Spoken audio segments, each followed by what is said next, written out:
جانا ضروری ہے۔ دانیال صاحب، 26ویں آئینی ترمیم کے بعد ہمیں حکمرانوں نے وعدہ کیا تھا کہ عدالتیں بہتر ہوں گی، نظام بہتر ہوگا، جلدی کیسز سنے جائیں گے۔ یہ ملٹری کورٹ سیولین ٹرائل جو ہے، یہ کیس بھی ہم نے دیکھا 6 7 8 سماعتیں روزانہ ہوئیں، پھر 1 2 ہفتے منسوخ ہو گیا، پھر اب دوبارہ شروع ہوا ہے۔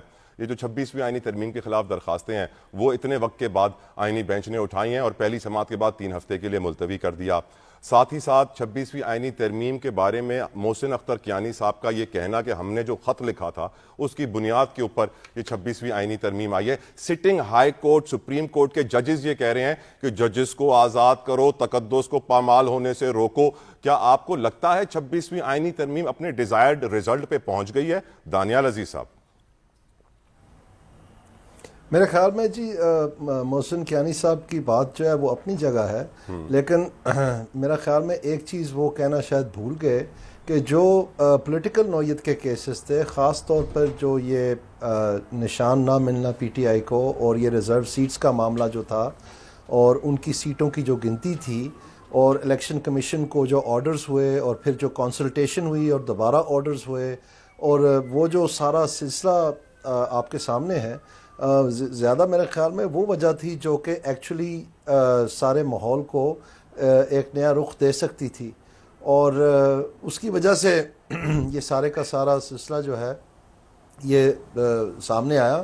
اس میں کوئی شک نہیں کہ ان کی بات میں اپنا وزن ہے کہ تقریباً سارے ہی ہائی کورٹس نے یہ لکھ کے بھیج دیا کہ جی ہم مختلف قسم کا پریشر کا سامنا کرتے ہیں، اور بہت سارے سیشن ججز نے پھر one after the other resign بھی کر دیا اس بات پہ، اور ایک جوڈیشل موومنٹ کی شکل جو ہے نا وہ اختیار کرنے شروع ہو گئی تھی۔ تو وہ سارا کچھ بھی بیک گراؤنڈ میں ہے۔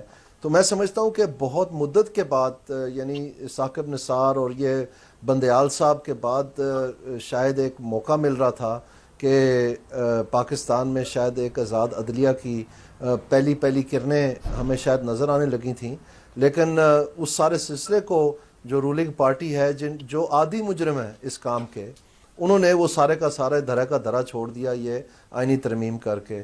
اور اسی طرح سے جو یہ عائشہ ملک صاحبہ نے لکھا ہے، یہ تو جوڈیشری کے اندرون معاملات ہیں نا جی، اس کا تو پارلیمنٹ کے ساتھ براہ راست کوئی تعلق نہیں ہے کہ انہی کا رجسٹرار جو ہے عدالتی حکم کو منسوخ کرتے ہوئے ایک طرح سے اپنا جو ایک انتظامی حکم ہے اس کے اوپر حاوی کر رہا ہے۔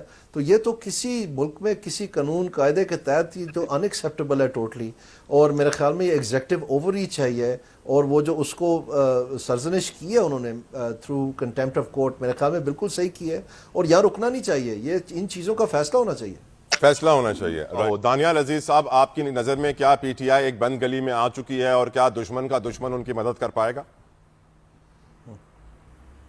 میرے خیال میں پی ٹی آئی اپنی سب سے بڑی مخالف ہے۔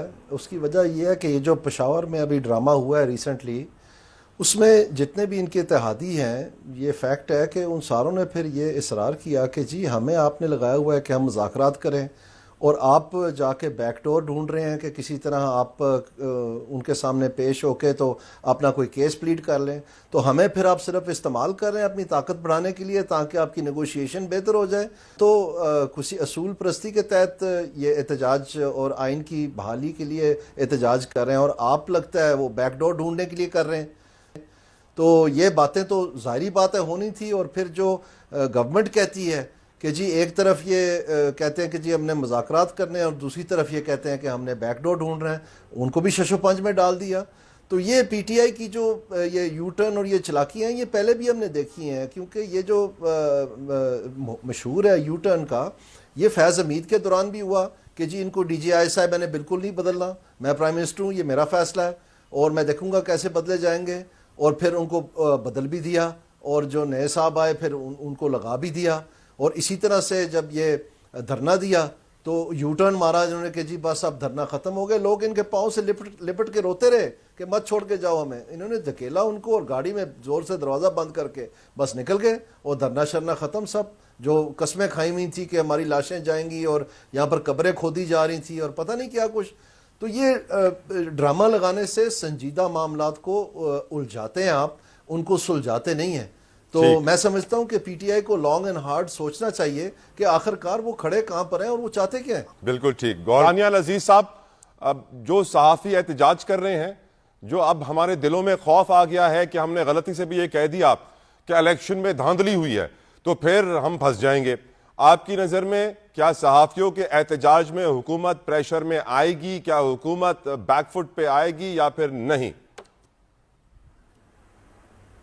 ہماری یہ جو حکومت ہے جی یہ تو اس معاملے میں عادی مجرم ہے, اور افسوس سے مجھے یہ کہنا پڑتا ہے کہ جو اپوزیشن ہے یعنی پی ٹی آئی وہ بھی عادی مجرم ہے اس معاملے میں. یعنی مجھے میرے خیال میں اپنی سیاسی زندگی میں مجھے 32 سے 33 سال ہو گئے ہیں اب ایکٹیو الیکشن لڑتے ہوئے اور جیتتے ہوئے ہارتے ہوئے. تو اس سارے دور میں میرے خیال میں جو یہ پی ٹی آئی کے دور میں جتنے اینکر پرسنز کو بھگایا گیا تھا مختلف چینل سے اور سرزنش کی گئی تھی اور کس قسم کا گھٹن ماحول بنا دیا گیا تھا, اور کئی چینلز کو تو آؤٹ ورڈلی اٹیک کیا گیا تھا باقاعدہ, تو اس میں میرا خیال ہے اس کی کوئی مثال نہیں دی جا سکتی. لیکن جو پی ایم ایل این ہیں ان کے اپنے ماشاءاللہ بڑے تمغے ہیں اس معاملے میں. یعنی تھوڑی سی میں یاد دہانی کروا دیتا ہوں, جو نجم سیٹھی کا گرفتاری تھی اور مختلف جو اوصاف اخبار کے جو پرنٹ کا کاغذ تھا وہ بند کروا دینا, مطلب اس قسم کی حرکتیں یہ بھی کرتے رہے ہیں. بالکل ٹھیک. بلکہ فرائیڈے ٹائمز میں تو لکھتے رہے ہیں کہ غدر پریس والے. جو انہوں نے بویا سو وہ کاٹ رہے ہیں. I'm short on time, Daniel صاحب, so sorry to interrupt. I apologize. Allow me. صافی برادری بالکل درست کہہ رہی ہے. درست کہہ رہی ہے, بالکل ٹھیک پوائنٹ آ گیا. بلوچ صاحب